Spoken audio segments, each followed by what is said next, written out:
Hello, everyone. Welcome back to yet another political episode. Today, we're going to be talking about Mississippi, the long awaited contest that we have been talking about. And it seems that our Senator Roger Wicker is not really doing so well for a renomination sort of campaign. It seems as if he has pretty much underperformed a lot, especially up here by Tupelo.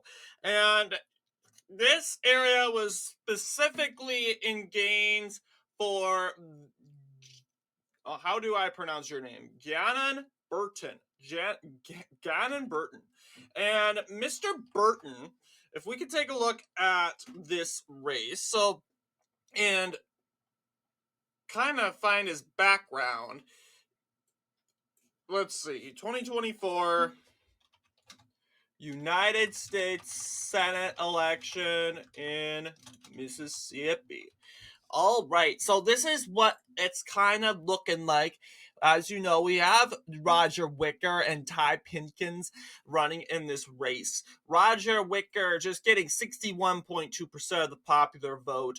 And Gavin Burton, not really a legitimate person, but it seems that if he's done really well, 60,000 people went out and voted for him. And it seems that dramatically, I would imagine, yeah, of course, Gavin Burton's pretty much going to get more money because, first off, oh, yes, Wicker got the majority of money, over 1 million.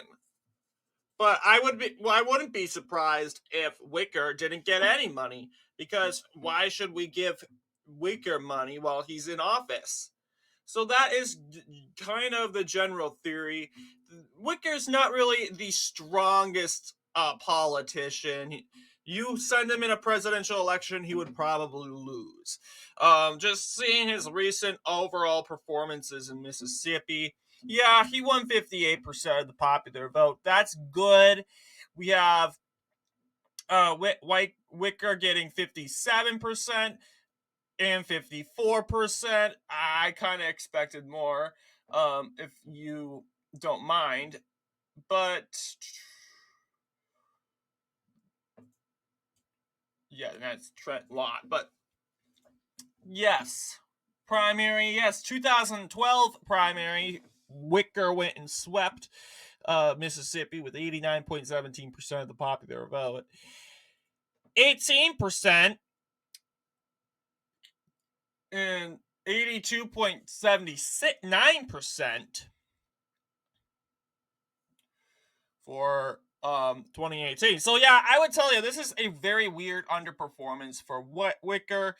He's not, as like I said, he's not the strongest politician on the block. Uh, just to let you guys know, but overall, I would say Gannon Burton would be a horrible player. So would Dan Eubanks. Their positions, Barton is a retired Marine Corps colonel, and Dan Eubanks is a state representative. All right, but it's best to go with the incumbent guy, and that's what it's made it clear. It seems once again, Wicker has picked up areas, even the Black Belt. The Black Belt over here is said to be the most anti-Wicker area, and it seems he swept that area. I would expect more opposition. But the problem might be is most African Americans in the Republican Party may not like Wicker, but they also may not like Gannon Burton. And up here, and it seems that Burton is doing well and winning more rural white voters near Tupelo. And that's probably where he resides. That probably explains why he did so good specifically over there. And Wicker just failing to sweep every county is, I should say, it could be concerning for him. It should be concerning overall. It's showing that once again, Wicker, he's been in office for a very long time. We could see here, yeah, this is his fourth term. His fourth term as senator.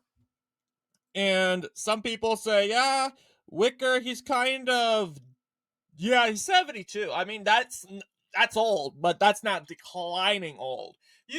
has a couple 10. He has like 10 years left, here. So yes, I don't know. I say there was a huge underperformance in this election. Huge underperformance.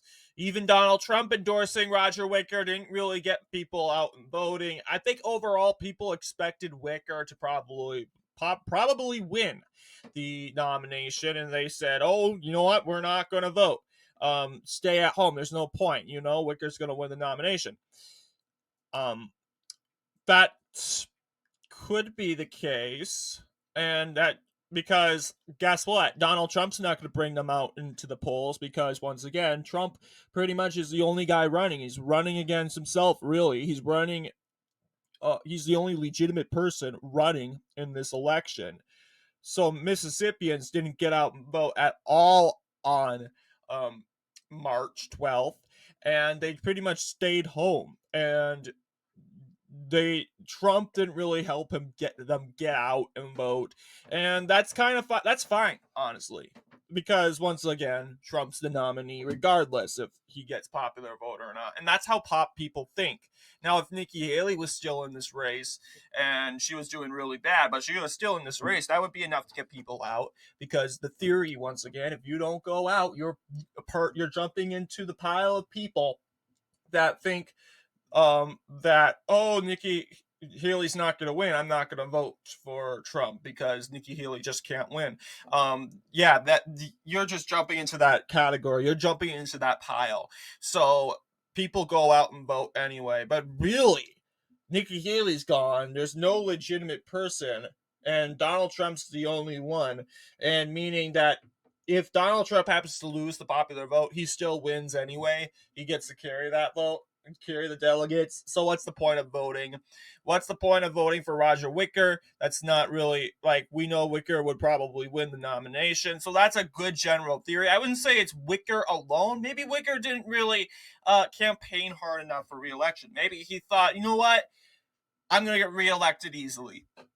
But apparently not everybody looking for who are going for re-election sweeps their home state.